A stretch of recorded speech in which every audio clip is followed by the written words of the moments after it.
Hey, what's going on guys, and welcome to a tutorial for the best underground base. This base here comes fitted with everything you guys will need for your survival world.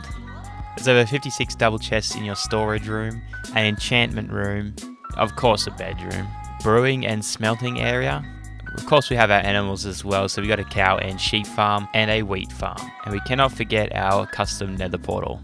So really quickly, these are all the materials that you'll need to follow along. Now please bring a silk touch pick and it'll save you a lot of time smelting. Now with all that out of the way, let's go ahead and jump into the build. What you want to go ahead and do is find a cliffside with at least a 5x5 area for you to start building. Dig out 2 little holes there for a doorway in the center, then leave a block gap on either side and place a composter. Then build up 3 blocks with stripped spruce logs, and then place some inward facing stairs. Go ahead and place slabs on top of those again. Then go ahead and top those off with some trapdoors and lay some trapdoors on the inside of the posts as well. Next up, we can go ahead and replace that dirt there with some stone bricks with an upside down stair as well. From here, dig in 3 places, and then you can go ahead and dig out a 25x25 room. We then can go ahead and make it 3 blocks taller, so it'll be a 5 height in total.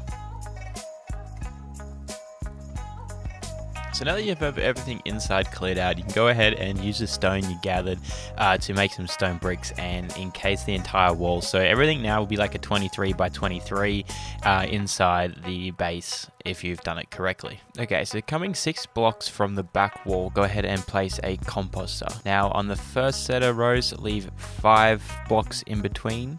Place a composter, then 7 blocks, a composter, and then 6 blocks, and then another composter. Then we go ahead and use the stripped spruce logs to take it to the roof. Now from here we can go ahead and fill all that area in with mud bricks.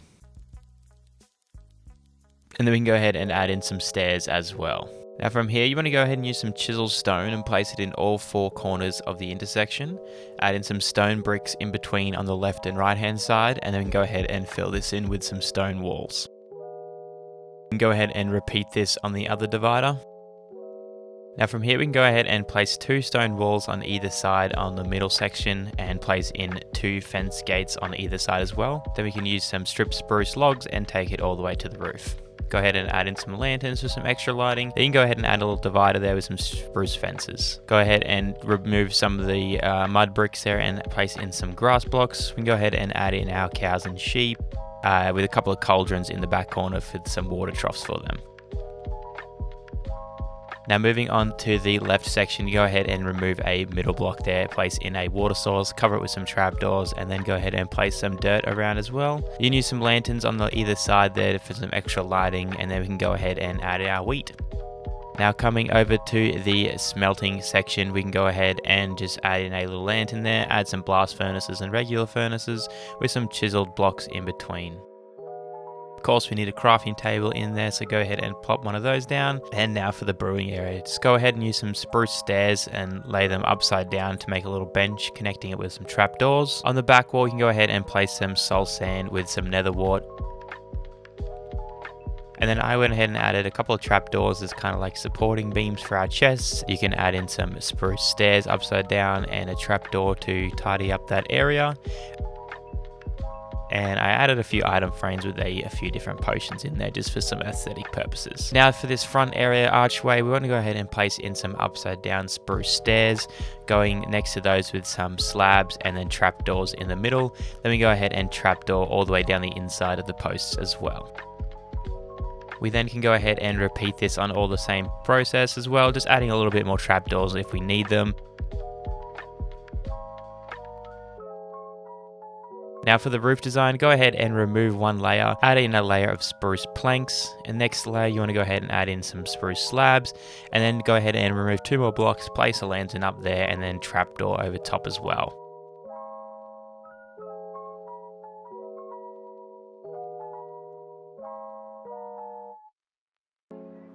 Alrighty, now for the other side of the room, we're going to go ahead and copy that exact same design, except for this one here, reading from left to right. So this will be from the back wall to the front wall. It's going to be 4 blocks in between, 7 blocks in between, and then 7 blocks in between.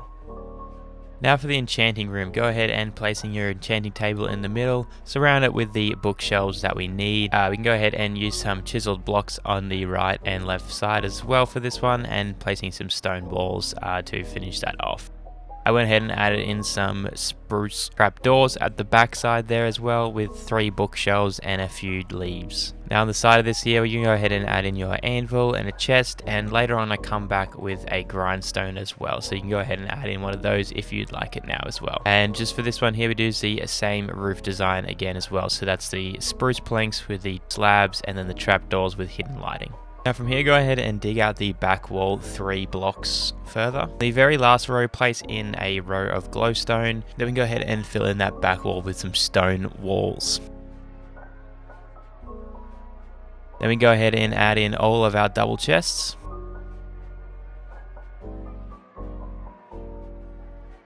I don't know about you guys, but I always need storage and something to craft quickly. So I'm going to go ahead and put a crafting table just in the floor there, surrounding it with some barrels for some even more storage as well. We can go ahead and build a few little shelving units here with some spruce trap doors, and then we go ahead and chest it with a couple of little decorations either side as well, and we can also pop in our ender chest in here as well. Now for the bedroom, we can go ahead and use that same wall design on the left hand side again. Place in our 2 beds, a barrel, a chest, and then we can go ahead and use some banners on the back wall there. Just kind of add like a little bit of a bed frame. I use red banners, up to you guys to match them to your bed if you'd like to as well. And then we go ahead and use some spruce fences on either side of those barrels with some carpets on top as well. Go ahead and add in a few paintings with some extra decoration and some carpets scattered on the floor. Now for the nether portal, go ahead and you can make like any shape you want here. I went with this kind of like weird circle-y kind of shape. It's up to you guys what you guys want to do here. But then we go ahead and add in our portal on the back wall there. Just try and make sure that you can't see the obsidian from the outside of the portal apart from the floor. The obsidian I used ended up being a 9x9 as well. You can go ahead and curve this off with some stairs and slabs if you'd like to do that styled look. Now for the roof here, we're going to do a similar style of what we've been doing on all the other sections. So go ahead and remove a top layer of the roofing in the middle section. We can go ahead and use some stripped spruce logs on either end of the rung and surrounding the building there, as you guys can see I've done. And then we go ahead and remove one more layer. Then we can use our spruce planks to circle around, adding in our slabs that we've done before. Then go ahead and just remove the center line of the roof. Go ahead and fill that with lanterns, and then we can just cover this rest of this area with some trapdoors. Now you can, if it's a little bit too dark for you still, you can go ahead and use some extra lanterns where you need it. We then go ahead and frame our door entrance on the inside using the same as what we did on the outside. So the composer with spruce logs with some stairs and trapdoors. You go ahead and add in your door as well. Now for the flooring. We then go ahead and dig out a 16x5 area, so there should be a 3-block gap on every side apart from the front door, which will only have a 2-block gap. Then go ahead and dig this down by 8 blocks. On the bottom layer, we're going to go ahead and add a light source. Now lava to me works the best, but I'll show you guys some different looks of some glow shrooms and glow lights if you guys want to do this.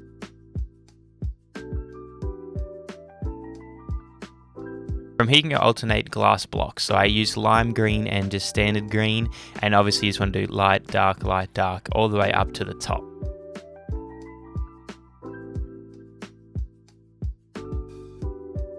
The lava has a much more glow of like that ambience look I was going for, compared to the glowstone where you can kind of see it come through, so it's up to you guys what you guys want to use.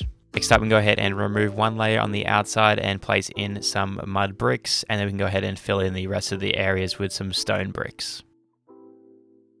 And that there will pretty much wrap up the build, guys. On the outside, you guys can go ahead and decorate it how you'd like. Adding in some final touches, I put some armor stands in, a few leaves, and a couple of the extra blocks that we didn't use. Decorating it with some plants and pots and all that kind of stuff. If you are interested, you guys can go ahead and copy that as well.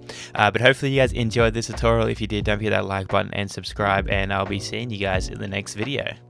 Later.